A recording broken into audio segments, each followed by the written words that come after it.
Hey guys, it's Aarvi here from ProPhysio Plus, and I've got my great friend Mike here today. I've actually not seen Mike do a squat before either, so we're going to put him under the microscope and see what kind of squatting he should be doing, looking at his hip structure and what kind of activations that could actually help him before he actually lifts. So first of all, just give us a normal body weight squat, what you know and learn.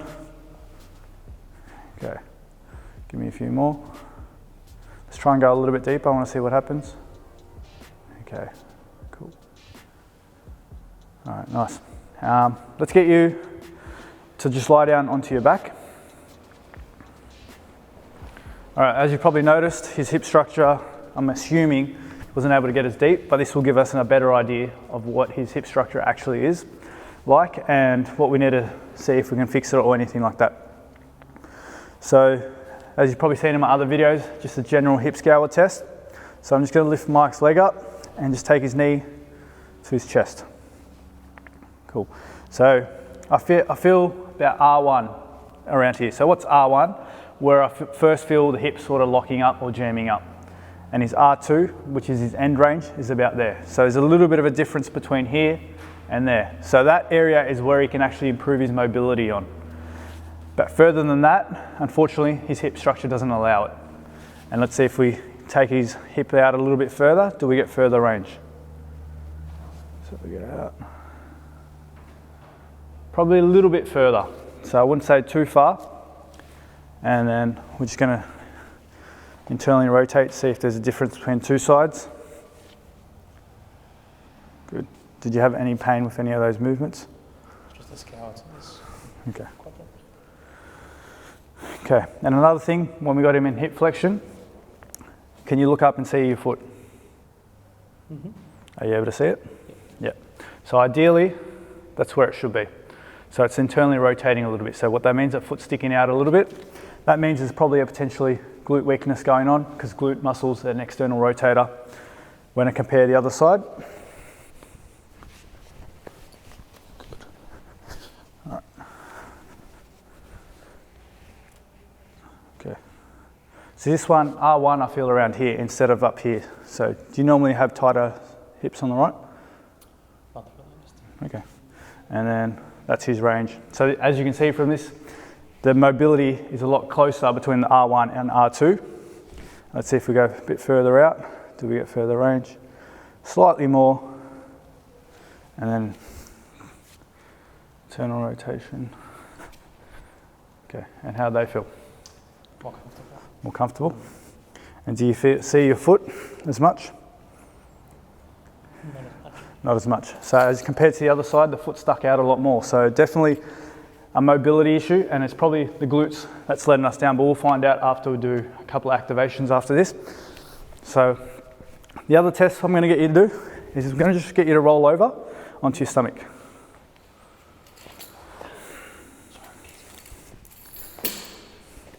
Okay, so this is a Craig's test. So all I'm going to do is place my hand on his greater trochanter, so where the bone is of his leg. So we're just going to bend his leg and literally take the leg out. So externally rotating it this way. And what I'm really looking for is when that hip bone really sticks out or becomes more prominent into my hand. And it's probably around this area. So someone that sticks out a lot more around this area, that means their hip is sitting more retroverted, so sits more laterally onto the side. And someone, when I do this and it sticks out more this way, they have an anteroverted hip, so their hip sits more anteriorly, so more at the front. So for people with the anteroverted hip, you notice they really struggle with squatting, and they should not be squatting with their toes pointing out. And for retroverted, they need to be squatting with their toes pointing out, otherwise in both hips, that's where the hip really jams up. You probably notice with a retroverted hip, when they're walking, they walk with their toes pointing out, whereas an anteroverted hip, they used to walk with a pigeon toe kind of stance. And then we'll compare the other side. So placing the hand on the greater trochanter, and then we're going to just externally rotate, and it sticks out the most right here, and then coming back out. So for Mike, he can play around with both. He doesn't have a prominence on one side, so he can either squat with his toes out or toes straight. but I'd probably recommend Mike with toes slightly out. All right, cool. Let's get you to roll over. And let's see if we can change that mobility a little bit, okay? So have you done the Andrew lock clams? Yes. All right, so we're going to do 2 sets of 25 right now. Okay.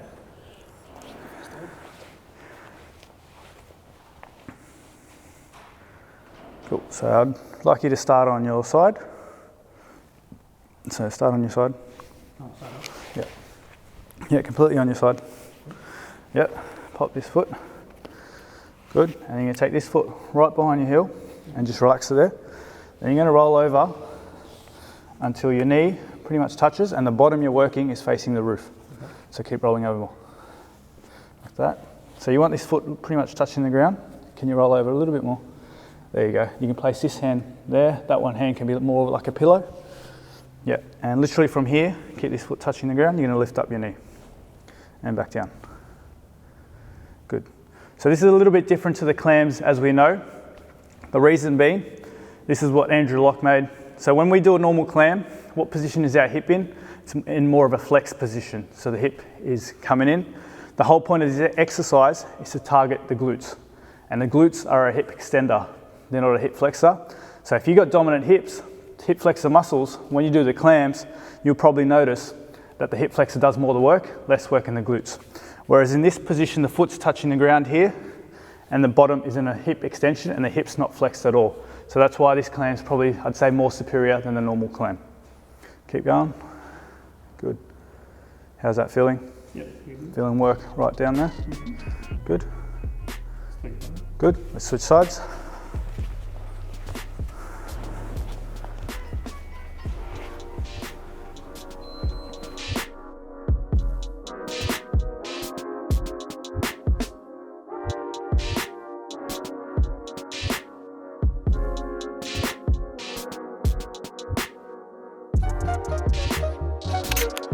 So we're going to do a little bit more glute work.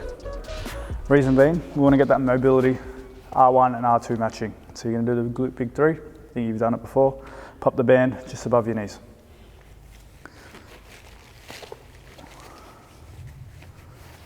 Good, and rolling over onto your stomach. So these bands are really good, Artemis active. So roll, yeah, and all you're going to do is pretty much lie completely on your stomach. And hands just under your chin, just relax. And then just spread your legs. So slide it, beautiful, bring them back in. And we're going to go for 25. Good, next one. Bend your legs. Feet stuck together. Spread the knees. And bring them all the way in. That's it. Go for 10. Where do you feel the work there? Slide as well. Okay. Nothing in the back? No. Good. 10. Okay, and then we're going to do prone hip extension. So both hands under your hip, one leg bent, and literally lift this leg up in the air. Good. So what you don't want the hip to come off your hand. Okay, good. And quickly take that band off and get you to lie onto your back. Let's see if we made any difference. Okay, so we're going to retest that hip scale test we did just to see how the R1 and R2 are similar. Okay, how does that feel compared to before? Looser. Yeah, so without even actually doing any kind of stretching or anything like that, turned on his glutes, and the R1 and R2 are very similar at the moment.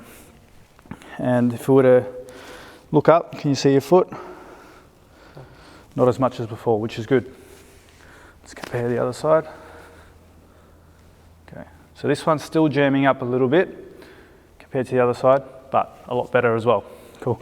So now, after doing a bit of the glute work, we're going to do a bit of core work as well, okay? Because glutes and core go hand in hand, especially when you do a lot of sitting or standing at home. Core and glutes muscles switch off, and if you have an overactive back or something else, that will do the work. So we need to turn them on as well. So we're just going to do the McGill Big 3. We'll quickly go through them as you've done them before. Bend one leg, place your hands behind your back. Good. So like the brace, good. Lift your elbows up and head slightly up in the air. So Literally like that. And keep that on, tense, tense, tense. That's it. 10, 9, 8, 7, 6, 5, 4, 3, 2, 1. And down. Good. So the core, this one we're working the more the rec abs.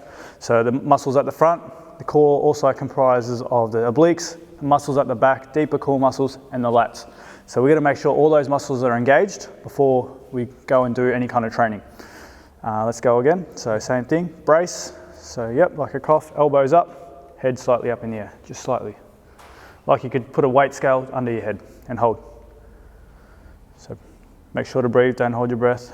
Keep that tension on though. 10, 9, 8, 7, 6, keep it tight. 5, 4, 3, 2, 1. Cool. So you're going to do 3 more on this leg and 5 on the other leg. All right, cool. So done the curl up. Now we're going to do the bird dog. So this really works on the extensor muscle, so the back muscles here and the glutes. So all you're going to do, Mike, you're going to go opposite arm, opposite leg at the same time. Push with the heel and make a nice strong fist. Turn the lats on. So neutral fist the other way, turn the fist the other way. There we go.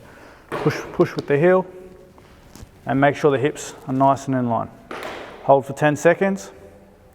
Brace this. Always get in the habit of bracing this.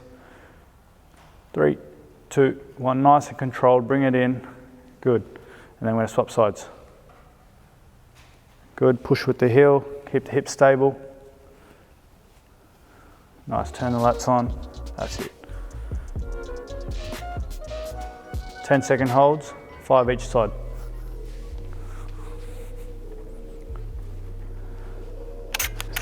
Next, we've got the side plank. All right. So we're going to go straight to legs nice and straight.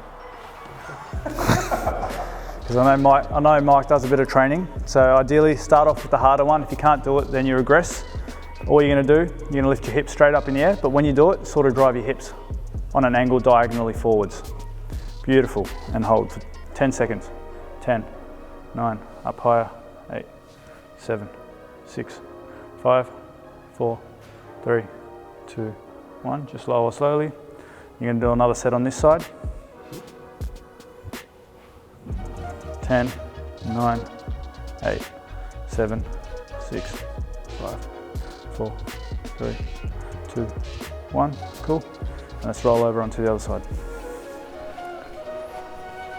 2 sets of 10.